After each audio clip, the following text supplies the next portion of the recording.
Rusia liron ish-marinësin Amerikan pas 4 vitesh burgim. Trump ja kishte kërkuar vetë Putinit.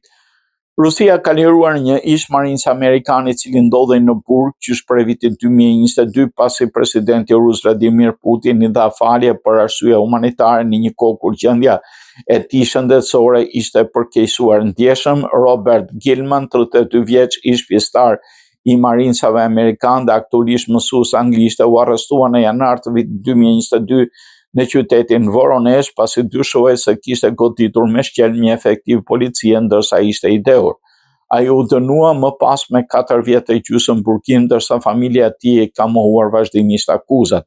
Babai Gilman, Vladimir Gilman, i cili emigroi nga Rusia në Massachusetts, ka deklaruar se djali i tij ishte sëmurë në momentin e incidentit dhe kishte goditur aksidentalisht policin. Shqetësimet për gjendjen shëndetësore të 32 vjeçarit ishin rritur ndjeshëm javat e fundit, sipas Eric Clapson, drejtues strategjie në organizatën Global Reach, e cila përfaqëson familjen Gilman.